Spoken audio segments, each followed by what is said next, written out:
I had been here on campus for years, but nobody went on campus because we had the soccer fields back behind where the School of Management is. We practiced on youth teams, things like that. So I didn't really know anything about University of Texas at Dallas in reality. And a friend of mine was the part-time coach for men and women's soccer, NAIA, and that was, I think, the only two sports they had at the time. Then they decided to go D3.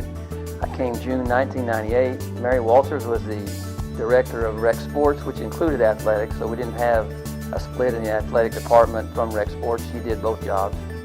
She had administrative assistant.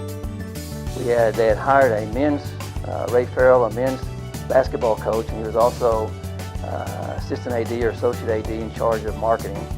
And they had hired Rochelle Leonard, a women's basketball coach, and her second job was cross country. So with the three of us, there were full-time coaches, and my other job was also intramurals. And in that summer, I started working. I also started mowing the fields because we didn't have a grounds crew to do the athletic fields. It was basically in athletics, it was the three of us and then Mary's administrative assistant. Our offices were downstairs in the student union because the activity center was still under construction. And we had 3 soccer fields, the main soccer field where it is now, and then the fields 1 and 2, and no lights, no fences. The bleachers were so bad on the one field that we had to rope off the bottom 2 rows so people wouldn't sit on them. We had 4 softball fields. Rec sports would put softball fields, but they weren't being used. And then the tennis courts were over behind what used to be where the library was, and they were in pretty bad shape. So we started with basically no staff. John Anthony's was our women's soccer coach, was also the men and women's golf coach. If we had tennis, there was a part-time tennis coach, and I didn't even really know who that was, and that was the staff.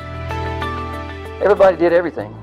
When they finally opened up the activity center, if there was an activity going on over here, whatever it could be, basketball game or anything, then we were all involved in the games. So anything that was done in the activity center or involved in athletics was all done by coaches and student workers primarily. Currently where the soccer fields are, especially where the 4 new fields are, and then the cricket pitch, and then fields 1, 2, and 3 was basically a trash dump for the university. And plus, when we started building out there, I found where somebody had taken out an old gunite swimming pool or 2. You break them up and you have to dump them somewhere. They were dumped out there. We had all that land out there, and one day I thought, I was out there and I thought there's a lot of potential here for all this dead space. And the way the soccer fields were originally built, a friend of mine was the head of North Texas State Soccer Association, ODP, Olympic Development Program. And I called him up and said, hey, we've got some land out here. We've got to be able to use some of this. So at the time, U.S. Soccer, and they still do, had like $65 million or more, and every year they put out grants to organizations, primarily inner cities, to build fields and to help promote youth soccer. So I said, hey, let's see if we can get a grant from them and build 4 fields out here, which would help our fields, for the soccer programs. It would help us in intramurals, and plus it would help the regional Olympic development program to train out here. So he writes a proposal, we send it into the U.S. Soccer Federation. In the spring, they were supposed to make an announcement who got the grants. On that Sunday beforehand, Bill Struby, who was the head of the Dallas Cup at the time, called me and said, Jack, you're not getting the grant. It's not going to happen. But through Dallas's diversity, Ron Kirk was the mayor of Dallas, Dallas's diversity, Dallas Cup, North Texas State Soccer Association, and primarily Lake Highlands Girls Classic League, we can put all this together.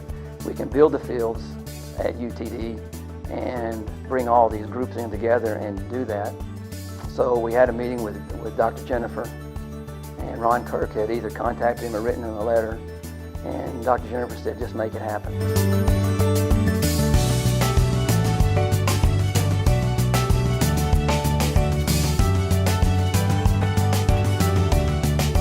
Well, at first, I came in June, so I just had to take what was already here, and there were already players here. And then transfers, we used to get a lot of transfers in, so we had a good roster, we had a good size, we had a good roster. Then it's just about getting the name out. I would go across to kids that played at J.J. Pierce, and they said, UTD, Well, you have athletics, you know, less than a mile away. That's what you were getting in the Metroplex. So then we went to Houston, started pulling PTs out of Houston, San Antonio, Austin, just about getting the name out. So we had a good group. They had been good, some really good players that had been around the area. Those times we had good players that had come in, gone off somewhere to school to play for whatever reason, and ended up coming back. So we had some good teams, good squads, good players. This job came open and I took it, so I came in and I looked around and I thought, there's a lot of potential here. The location, the school, what it represents, there's a ton of potential here. And I think I'll work 2 or 3 hard years, I'll pull in players, we'll get together, and then I'll go and get a real job. But the longer I was here, the more I saw the potential of the university and the possibilities. That you're in the Metroplex, you're in the Telecom corridor, the schools, you know, people wanting to be here, wanting to come here. I thought, you know, and the opportunity to be on the ground floor and help build the athletic program was exciting for me.